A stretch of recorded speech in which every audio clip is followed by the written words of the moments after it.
I am so pumped that you are here. My name is Drake, and I am back from being out of town, and I am so glad to be back. So thanks for being excited that I'm back, three of you. That's awesome. So good. Hey, are you ever not okay? You ever not okay? So we originally planned this series back earlier in the year, knowing that the holidays were coming, knowing that we're going into Thanksgiving and Christmas, knowing that this is a unique and sometimes difficult season, and even it can be both good and bad at the same time, depending on what season of life you're walking through. And so we planned this series knowing going into it that this is going to be a season where loneliness kind of creeps in, and then we need community more so around us. And I believe we need the presence of God in our lives. And I'm so excited to invite you into this conversation. And if you're like me, everything is not okay all the time. In fact, I've been in a couple of moments this year where I'm just not okay, right, babe? Like me and Danielle, like she could tell you, maybe on the outside I glow in the dark, but most of the time, just so you know, I'm a real person and I'm not okay all the time. Some of you in here, you might be okay, right? You might honestly be really good. Way to go, you. You can be the person that lifts all of us up after we get done, because we're all going to leave here crying. Are you ready? Awesome. I'm so excited. Okay, so as we get into this conversation, obviously tongue-in-cheek, everything is fine. And we live in a culture of social media where we can put our best foot forward, and our highlight reel of life can be on the front end when life is not necessarily okay. And so I don't know what this season looks like for you. Some of you are followers of Jesus in the room. Some of you are not. And I want you to know, man, we're going to meet you where you are today, and I promise it's going to be huge and encouraging. So I'm really glad that you're here. This series was built for anyone, man, who has a heavy spirit. You know, I realize that anxiety and worry kind of creeps in a lot of ways, and so maybe you're here and it has to do with health for you or someone that you know and love. Maybe it's you're walking through a season of aging parents and caring for them and knowing how to do that well. Maybe it's the pressure of finances that constantly creep in no matter what season of life that you're in, and you're constantly feeling that weight. Maybe it's kids. Maybe it's being able to help them and nourish and grow and pour into them. Or maybe it's a behavioral season where you're really working hard and you feel like you're failing as a parent. Or, maybe it's even trying to have kids at all, right? We have all these different pressures that come in. Maybe you're in school and you're just drowning, right? We have people in all different degrees of school right now. We have undergrad and master's and doctorate stuff going on. We got capstone projects, and it just never ends, and it stresses you out like crazy. Maybe it's future. Maybe it's what's coming up. Maybe it's the pressure around what you're supposed to do with your life after school. Maybe it's what this next season holds when it comes to your career. Maybe it's trying to make some moves happen in your current career but feeling like you're stuck. Maybe it's the fear of the unknown. Maybe there's just a cumulative effect that life is happening right now, but to be honest, it's overwhelming and there's anxiety. And so I don't know where you walked in, but I recognize that this is something that none of us are going to be strangers to. And odds are, if you're here, not only could you be walking through different degrees of anxiety and worry, but also you know someone who feels alone, who feels stuck, who's wrestling with these things. And so our core text for the next couple of weeks is going to be Philippians chapter 4. And we're actually, for the next 4 weeks, we're actually going to just park on this text and pull a unique piece of it out of it each week. And this is from a guy named Paul, who used to be a Christian killer, and his name was Saul, and then he met Jesus, changed his life, became a follower of Jesus, started planting churches, started telling everybody about Jesus, and he always wanted to go to Rome to tell people about Jesus in the city of Rome, also understanding that it would be a strategic place to affect movement in that time in their area. And so as he writes the letter of Philippians, he made it to Rome, which is the good news. The bad news is he made it to Rome under arrest. Okay, and so he is actually in prison for following Jesus and trying to make Jesus known. He is chained to a Roman guard, and he is not for certain at the time that he writes this letter whether or not he's going to make it out alive. And so I don't know what you walked in with, but that would be reason for some high levels of anxiety, okay? Like, I've only been to prison a couple times, and I've never been worried about my life. That was a joke, okay? Some people laughed, and other people were like, wait, what? Right, I don't know what you're walking through, but I imagine Paul is experiencing some high levels of anxiety. There's plenty to worry about, if you will. And here's what he writes. Check this out. In Philippians chapter 4, 4-7.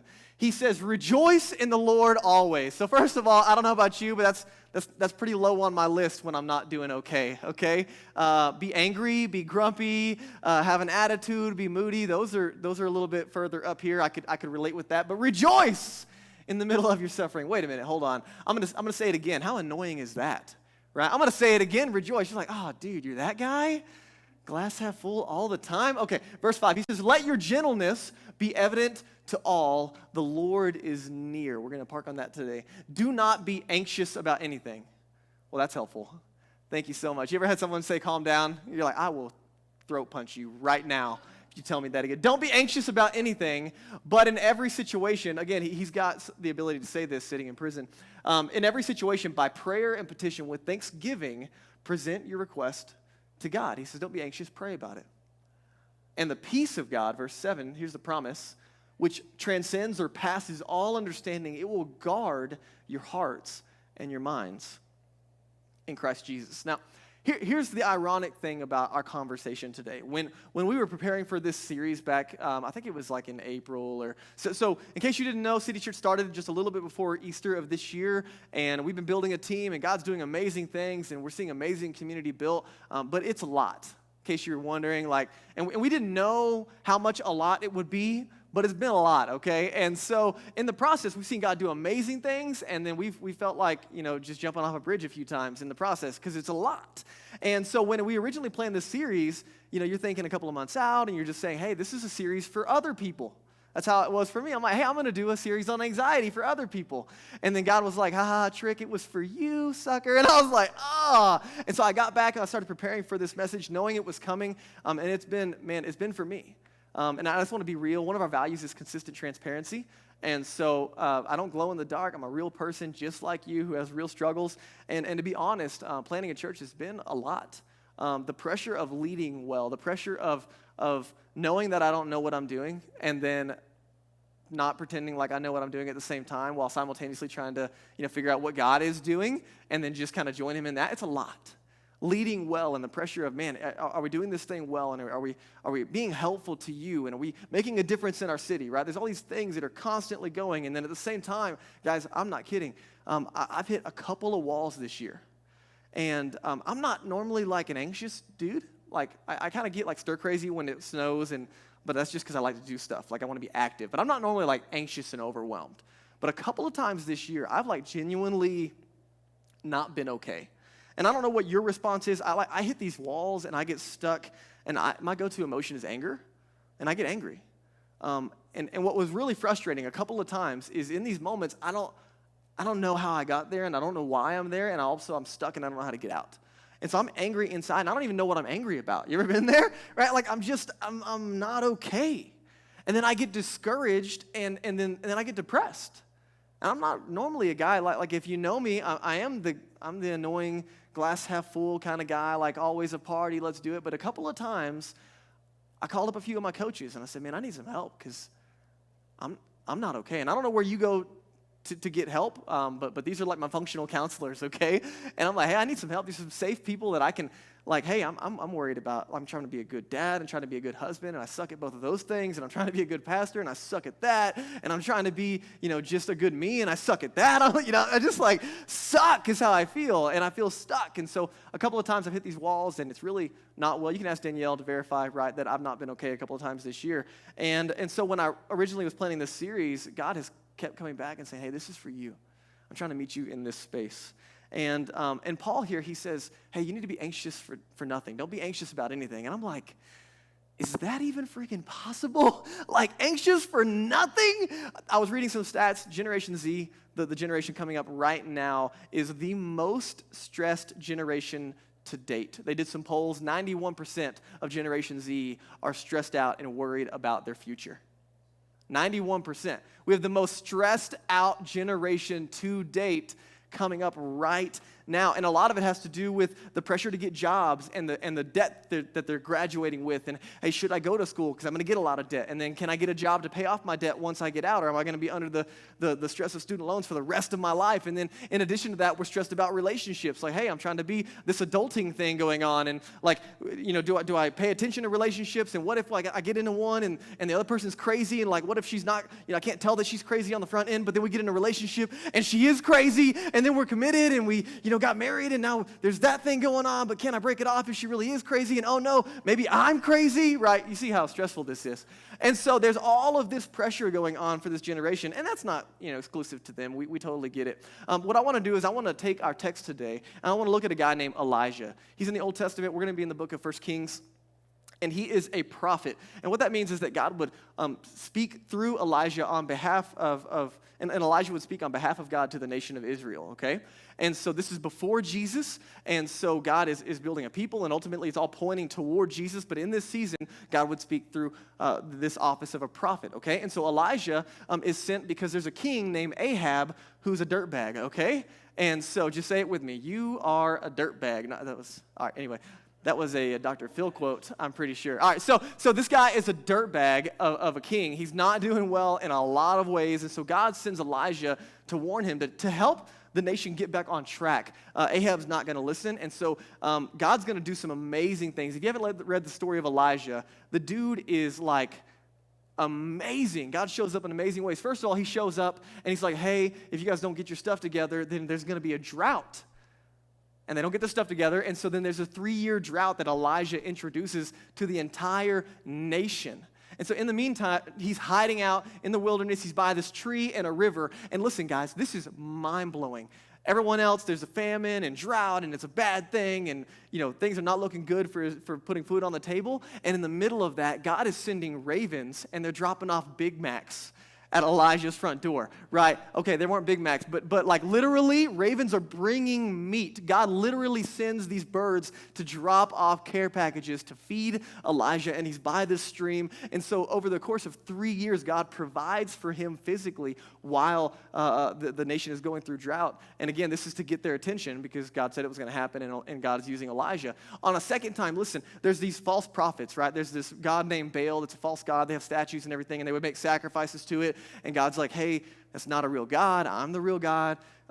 You should turn back to me. I love you. I care for you. I've been there for you. And so then at one point, there's 850 prophets of Baal, of this false god, and Elijah. And they're like at a standoff. Anybody ever been in a fight?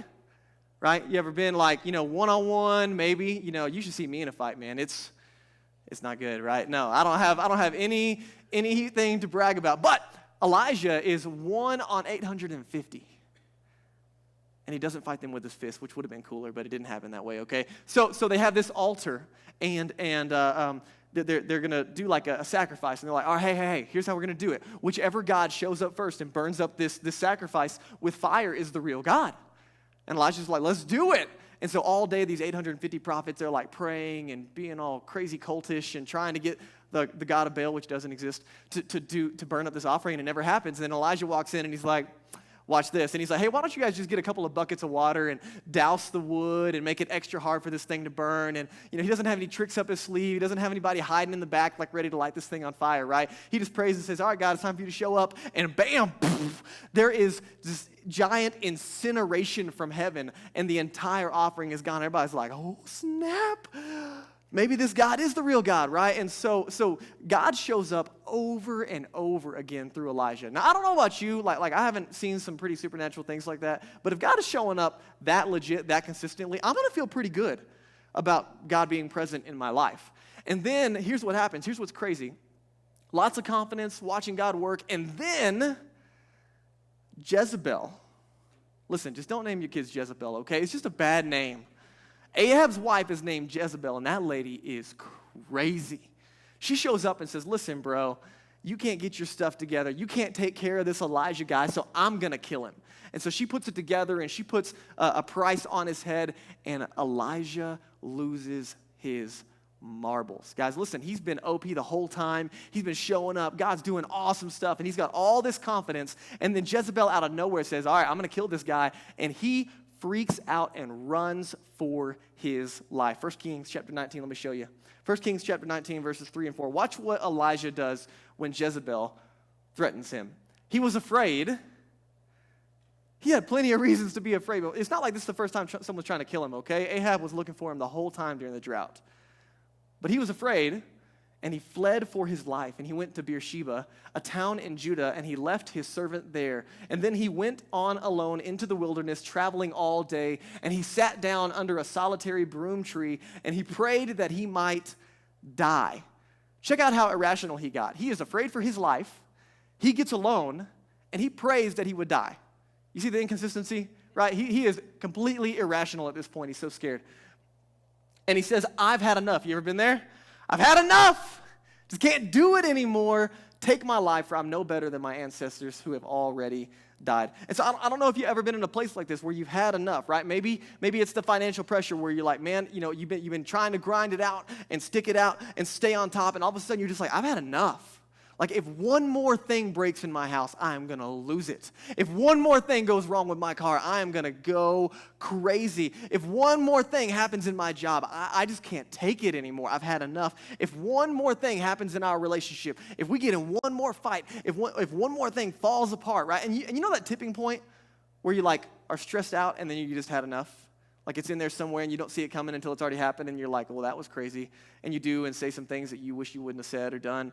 Maybe it's with your kids. You're like, all right, if they fight one more time, or if they don't pick up their dang underwear one more time, right? Or maybe like you've done 1,000 loads of laundry and no one in your family has ever said thank you. But then like one day you're like, I swear, if I do one more load of laundry and they don't say thank you, I'm going to lose it, right? I don't know what it is for you when it comes to that I've had enough moment. Honestly, for me, if there is one more sniffle in my home, I am going to lose it, like for real. You don't know this, but in the process of just planting and building community and trying to make a difference in our city, God started to do some really cool stuff. And one of the things that God started to do is really show up, like tangibly experiencing God's presence and power in my life. My prayer habits started to change, and man, God was just showing up over the summer for me in a new way. I was just new in my relationship with God. And then all of a sudden, man, our family started to get sick. Now, guys, listen. Over the last 3 months, my family has been sick more than I've ever been sick in my life. And I'm not talking like, little sneezes here and there. I'm talking like separated from community for significant amounts of time, both my wife and I and our kids. And a couple of times, like a couple of days ago, Grayson was at the hospital with 104 fever, and they almost put him in the ER. And I'm like, God, what is happening? And this is so foreign to me because I never get sick. And all of a sudden, God starts to do some big things, and over again, it's like I see some momentum, and then I just get kicked back down. And I don't know how you do it, but after a sickness for a couple of days, like I get back in this funk, I get stuck again, and my headspace is not right, and I'm discouraged and frustrated. And so for me, no joke, I've had enough lines a couple times, and it's disorienting for me and my family. What I want to look at is 4 mistakes that we see Elijah make here in this text, okay? 4 things when it comes to handling anxiety and stress that I think we can genuinely apply to our lives. 4 things that we can learn from, and then a big idea that we're going to take away, okay? So the 4 mistakes. Number 1 is that we run ourselves into the ground. We run ourselves into the ground. Verse 3, what happens? He hears that Jezebel's coming after him, and he runs. And it says that he runs to Beersheba. Now, you don't geographically probably have a clue, but that's roughly 100 miles that he runs. Like literally, he runs from his current location to Beersheba, which literally, like he runs as far as he can until he can't run anymore because he hits a body of water. He runs until he can't run anymore. The dude runs 4 marathons to get away from this lady. And so at this point, right, he's literally just physically exhausted himself as much as he can. And I don't know about you, how your rhythms work, but if you're like me, you can have some pretty unhealthy rhythms of running too hard and too long. And one of the first things that happens is when our schedule gets out, we're not protecting our time, our emotional tank starts to drain, and our physical tank starts to drain, and our spiritual tank starts to drain. And all the things that you know are good for you, like eating right and exercising and spending time with God or whatever it might be for you, those things start to go out the window, right, when things get unhealthy. And so he literally runs himself into the ground. Very, very simple, but I don't know where you are when it comes to rhythms and who you have community-wise around your life that like watches over your emotional and physical and spiritual tanks. But if we get isolated and we don't take care of ourselves, man, we get to a place where we can experience some anxiety that affects us in a deep way. So that's the first thing we see. Second thing is we begin to shut people out. We shut people out. What does he do? It says right before this process, he runs to Beersheba, and then he leaves his servant in a place, and then he goes alone into the wilderness. Right? So the second thing that he does is he isolates himself. Guys, I can't tell you how many people I've talked to in the last couple of weeks who feel crazy, alone, and separated from community, and some of it's out of their hand. Like they know that they're separated and they need it, but for some reason, right, life keeps happening and there's 1,000 excuses that are keeping them away from community. And so I don't know about you, but typically when things get rough, and especially if we're dealing with more personal stuff, we tend to start carrying our problems alone, and we internalize our problems, and we keep other people out because we don't know if we can trust them with the real us, and then we kind of avoid community, and so he starts to shut people out. Man, can I tell you that one of the worst places to be is alone and isolated? One of the reasons that we have city groups is because we need each other. And although this time that we get together is super helpful, and I believe God speaks in big ways when we gather on the weekends, we said from the beginning, man, we are not just a weekend church. We can't be. Because we need each other, and circles are better than rows. And I need to look in your face, and I need to know that you care. And then, honestly, when I know that I'm needed, it makes that community time even more valuable. And so one of the reasons that we created city groups is because of the need for relational investment. You might not know this, but when we moved to Boulder and we started studying our city, one of the biggest areas of brokenness and felt need in our city is loneliness. Like doing a poll and a survey, there's a couple of things that people are genuinely stressed and concerned about. One of them, the top 3, was loneliness, which is ironic in a city with so much activity. And so we see this huge need of not only do we need community, but our friends and our neighbors and our coworkers, they need community. And so one of our values is relational investment. One of them is consistent transparency, that you show up with the real you, because we don't have time for fake, because we already get such little time with each other, but we show up with the real us, and then we're relationally invested. We connect and stay connected. We need each other. And frequency is key. Would you agree? Right? I can't get to know you if I only see you once a week or once a month. I don't get to know the real you or even what's heavy on you. You ever been able to look at somebody and tell that life is heavy? Right? Normally by that point, like if you can tell that life is heavy, they're way past it being heavy. Right? By the time it shows up on your face, it's been going on for a long time. Right? It's way heavier than it should have been. Like you could have been there a long time if you could have known about it. And so we see this opportunity for relational investment. And can I be honest with you? One of the reasons I kept hitting a wall, one of the reasons our family kept hitting a wall is because this sickness kept isolating us. And I'm not kidding, guys. How many times have we canceled our group? For those of you that are in my group. I mean, we probably didn't meet more times than we met this semester, to be honest, which is really frustrating, right? Which actually made me more anxious because not only is it affecting my family, and not only are we isolated, but then the byproduct is other people aren't meeting as well. And I'm like, I've had enough. I can't do it anymore. But at the same time, you're trying to be a nice person and not share your sickness with everybody, right? Which, by the way, don't hug or kiss anybody today, okay? It is that season, so don't do that. So no matter where you are, here's the reason I say all of that. No matter where you are, you're not alone. When it comes to our community, when it comes to what we're trying to build, regardless of whether you're a follower of Jesus or not, you are not alone. And I got story after story after story of why that is true. And I promise you, this is a place where you can be connected and find family. One of our values is that you don't have to believe to belong. And we mean it with everything in us. There's a place for you, and it's a safe place. Now, here's the reality. Everyone in here needs community, but odds are everyone sitting in this room tonight knows someone who needs community. Knows someone that needs to know that they're not alone. And odds are, if you think about it, there's a bunch of other people that we don't know that also need community. So that's why we're trying to plant a church for people who don't have community, a community for those who don't have community, a family for those who don't have family. And you're a part of that. That's why you individually are valuable. And so the reason we're doing the Bounce Place tomorrow has nothing to do with your kids, okay? Okay, maybe a little bit, but not a lot, right? You know why we're doing this Bounce Place event tomorrow night? So we can connect families to community. So you can invite your friends so my neighbors can see it. So people who would never step foot in a church on a weekend would come and be around people who genuinely love and care for them, right? And it might connect them to community. It might connect them to a city group, or it might just be a place where they finally get exposed to at least knowing there's a community that loves them. Does this make sense? So the reason I want you to value the Bounce Place is not for you or for your kids or for a free date night, although I guess you could do that. But I might do that, actually. That's a great idea. No, I'm just kidding. All right. But rather to connect other families to community. Thanksgiving. The reason that we decided to do a literal Thanksgiving Day is not because we thought people would be available, because we recognize most people have plans in community. But because of isolation and because Boulder is such a transient city, most people don't have family and friends that are actually here, we said, man, we're going to provide a place for community on that day. And so it might not work out for you, that's okay. But if you know someone who doesn't have community, That's the reason it's happening this Thursday. Does this make sense?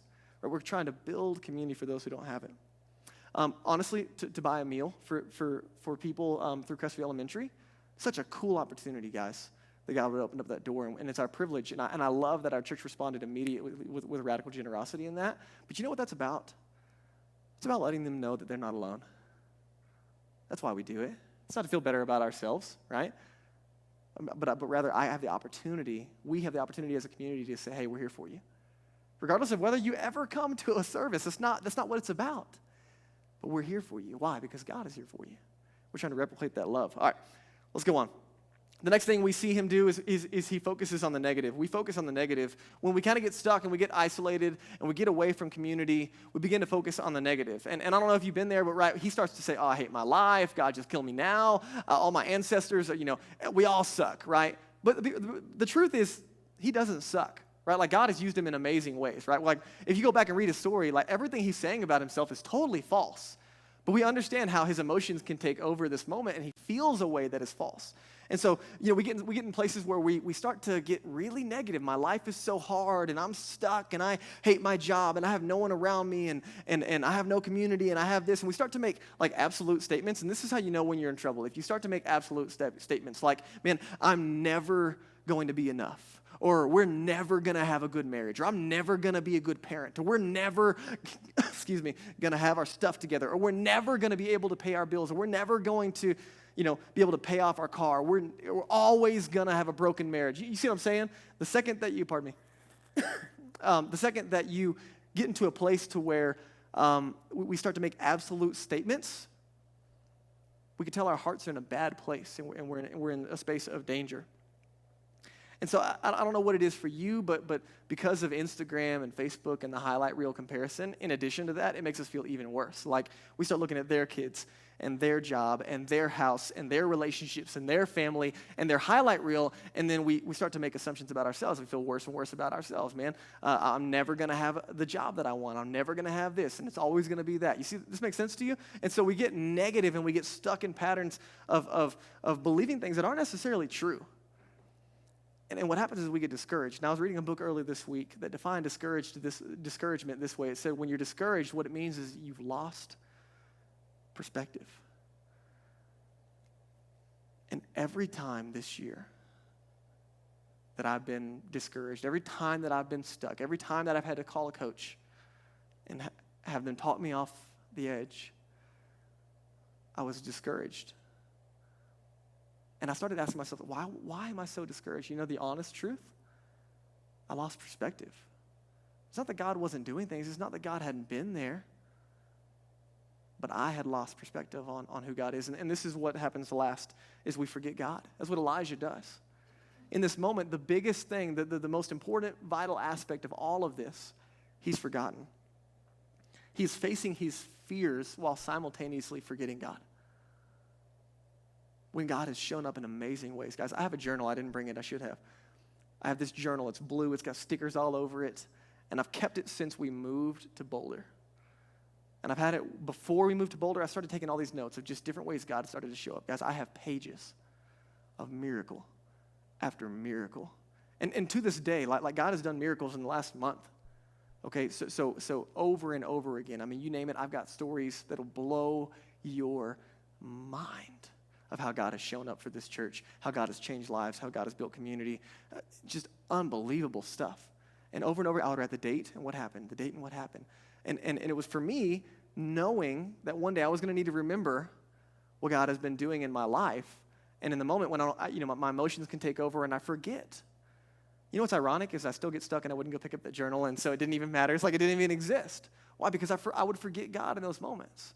That he's been there all along the way, right? For Elijah, he's shown up in power. He'd been present the whole time. He had provided for him over and over again. God was constantly there. But in this moment, Elijah forgets God. Says, man, just kill me. There's no hope. I'm stuck. I don't know where you find yourself. I don't know where you've been in this. Maybe you're not a follower of Jesus, and so when we were asked the question, like, hey, where is God? You're like, man, I don't know. I don't even know if I'm willing to give God a space that he has shown up for me. Or maybe you're a follower of Jesus and you've seen God do some things, and you're like, man, they don't carry the same emotional weight in the moment. So here's what I want you to see. This is what's amazing tonight, is how God responds. Because God could have looked at Elijah and said, well, should have had more faith, bro. Like, sorry about you. Should have read your Bible more. Should have gone to church more. Should have done X, Y, and Z, right? But what does God do? He doesn't say any of that because none of that matters. What he says has very little to do with what happens. Actually, it's what he does. God meets him where he is. Watch this. In verse 11 of chapter 19. God says, go out and stand before me on the mountain. And again, Elijah's in a cave, like crying at this point, okay? And as Elijah stood there, the Lord passed by, and a mighty windstorm hit the mountain.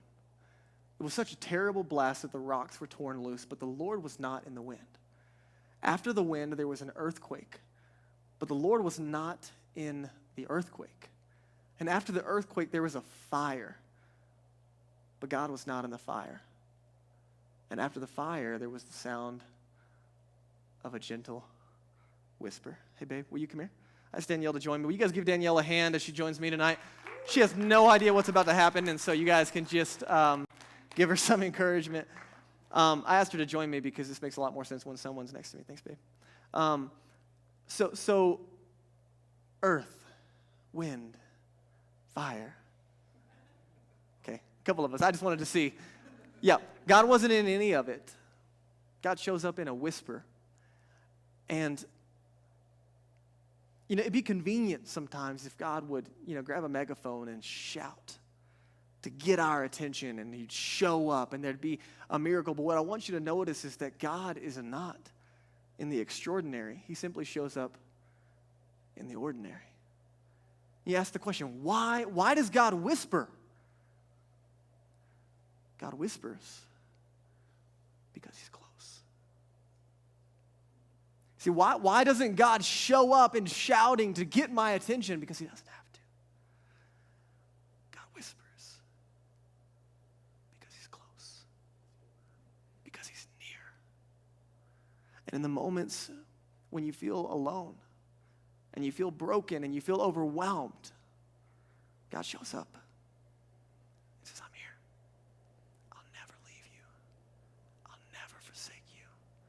You're adopted into the family of God. Greater is he who is in you than he who is in the world. Everything that you need, I have. Everything that you need, I am. And over again, the devil is over here shouting lies and shouting all of these things that are discouraging us and frustrating us, and God never moved. Why does he whisper? Because he's close. You guys give her a hand? Thanks, babe. God was not in the remarkable. He was in the ordinary. Why does God whisper? Because he's close. He's near, Paul says. Friends, listen. Here's how we're going to close our time. Daniel, I'm going to invite you to go ahead and come and get ready. I want to have you start playing with me. The answer to our anxiety, the answer to our stress, the answer to our anxiety is not activity, which is what I turn to. More. Try to do more. Try to overcome it. It's not activity. It's receptivity. The answer to our anxiety is not trying to achieve more, but simply receiving what God already has for us. And so, listen, anxiety is complex. I'm not here to fix all your problems. I'm not a counselor. I don't have the ability to address everything. Sometimes anxiety, it gets beyond our immediate capacity. And so for me, I needed some help, so I called a coach. Right? So sometimes it has to do with our diet, and so you see a nutritionist. Sometimes it has to do with chemical imbalance, and so you see a doctor. And sometimes it's emotional, and it's a mental process, and you need a counselor. None of those things are wrong. You with me? I'm not saying that we handle our anxiety on our own. We need community, and sometimes we need help even outside of ourselves. But what I want you to see is that God was reminding Elijah that he was close, that he was near. And friends, you might not know the story of Elijah and how it ends, but Elijah's greatest fear of dying never actually happens. The end of Elijah's life is he's with his protege and he's training him, and God shows up in a chariot of fire, picks him up and takes him to heaven. Literally, the dude never dies. His biggest fear never came to reality. And how many times do you know in hindsight that sometimes the things that we are most anxious about might not ever even come to pass? And sometimes they come to pass and they weren't near as bad as we thought they would be. And sometimes they come to pass and they are worse than we thought they could ever be. And the beauty of it all is that God is with us through every step.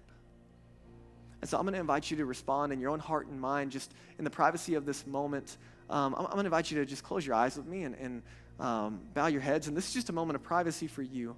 You don't have to worry about anybody else in the room. And maybe for you, you want to change your posture and you want to put your palms up on your knees and just kind of take the posture of receiving instead of achieving for God. But I just want you to close your eyes, not take a nap, but take a moment and just reflect on what God is doing in your heart and mind tonight. And maybe you're here, guys, and you're crushed. Maybe the weight is overwhelming. Maybe, man, you're just broken and you need prayer. No one else is looking around, but if that's you, would you slip your hand up so I can pray for you? Great.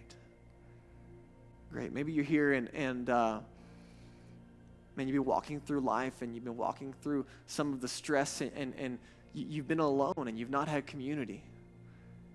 And maybe you realize that one of the reasons this has been so difficult is because you've been in isolation when God created you for community. And maybe tonight God's saying, hey, you need to get into a city group.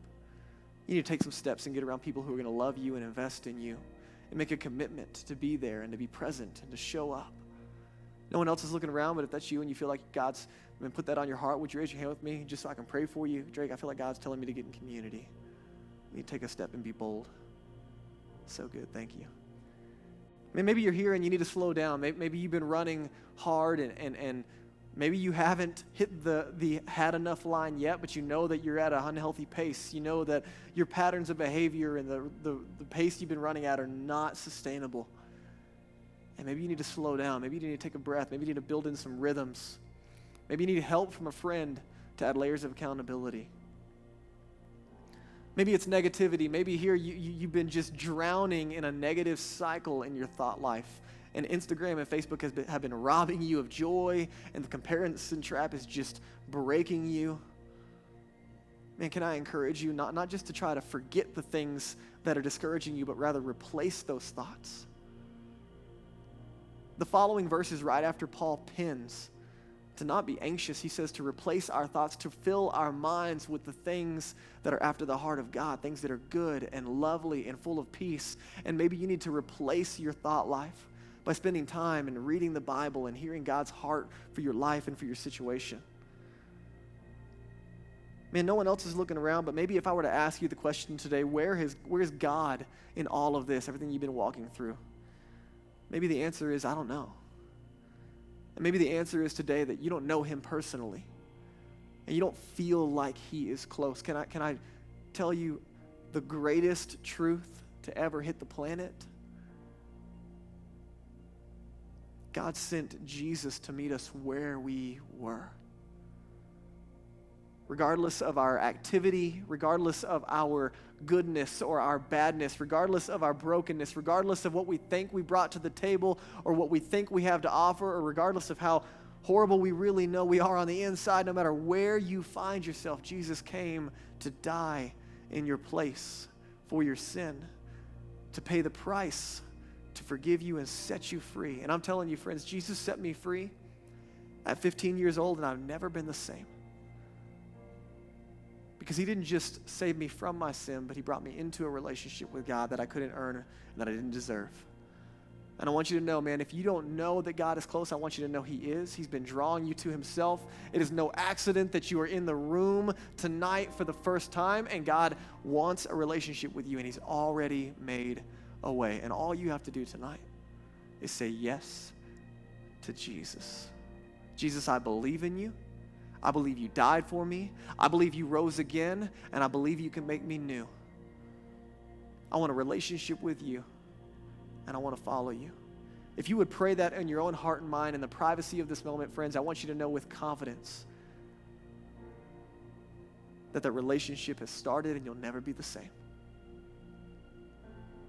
And for others of us, man, maybe you know cognitively that God is close. Maybe you know he is near.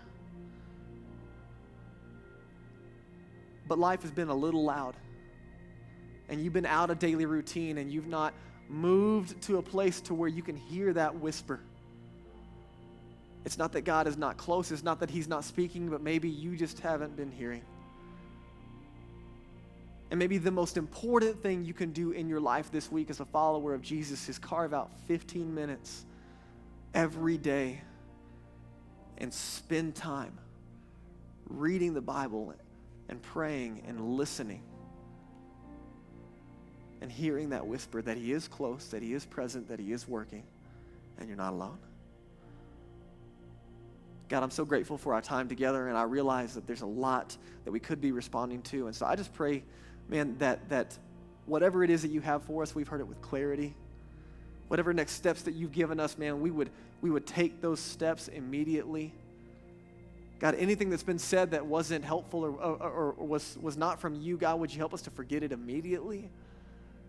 And God, would you burden our hearts right now with our friends, our coworkers, our neighbors, our family who are alone, who feel separated, who feel disconnected from community. And would you use us in the room this week in whatever way is helpful to let them know that they're not alone. And God, would you use us to be close to others? And man, would you use that to let them know that you're close? It's in Jesus' name, amen.